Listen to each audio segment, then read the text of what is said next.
Então eu lembrei de um grande pregador protestante, John Donne, que é um anglicano do século XVII, que escreveu uma vez que ele está lá ajoelhado, ele é um teólogo de grande renome, ele está lá ajoelhado num lugar e de repente passa uma mosca e ele se distrai acompanhando a mosca e diz: eu, um teólogo, um especialista na palavra de Deus, ajoelhado diante do Criador, não consigo deixar de me distrair.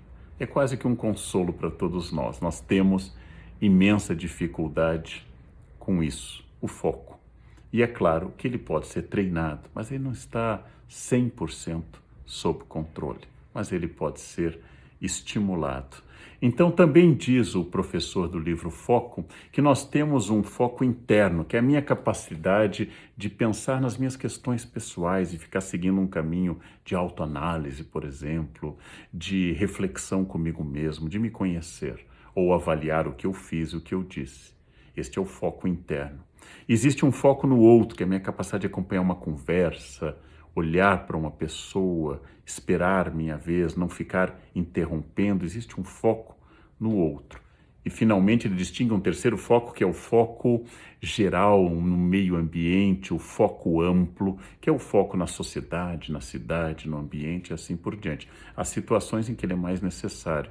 Eu tenho que treinar um foco de meditação interna, eu tenho que treinar um foco de atenção à fala, às atitudes e aos gestos do outro. Eu tenho que treinar um foco mais amplo e mais geral.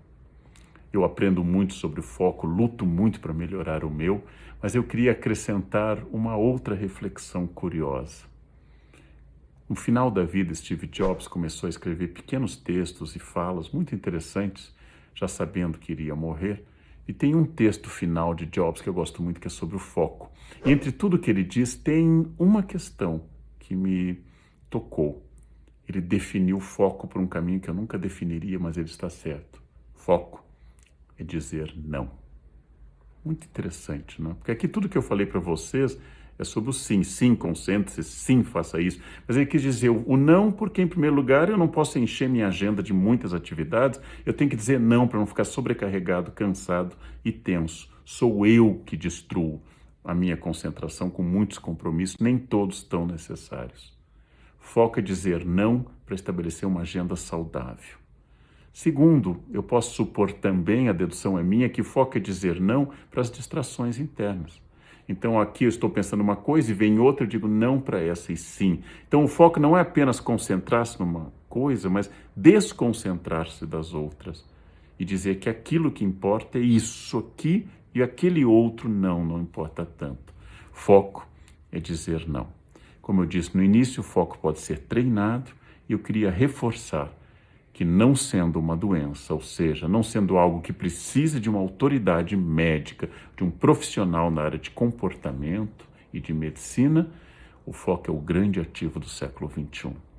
Pessoas distraídas, pessoas que não conseguem cumprir uma tarefa, procrastinadores crônicos, pessoas que adiam incessantemente, essas são pessoas que provavelmente serão melhor substituídas por algoritmos, robôs, pela inteligência artificial.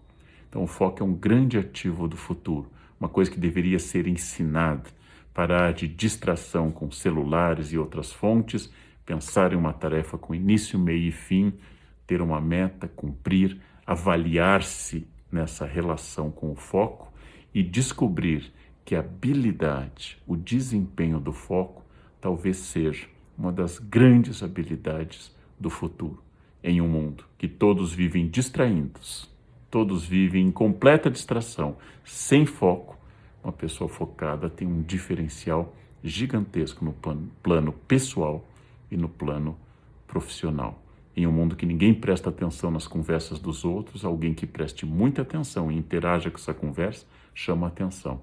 Em um mundo que todos viraram multitarefas e perderam inteiramente o eixo, uma pessoa que faz algo bem feito, com início, meio e fim, é uma pessoa capaz de crescer. Foco é dizer não. Sigam o conselho de Steve Jobs, sigam o conselho para um mundo onde o foco tem uma importância crescente. Foi um prazer.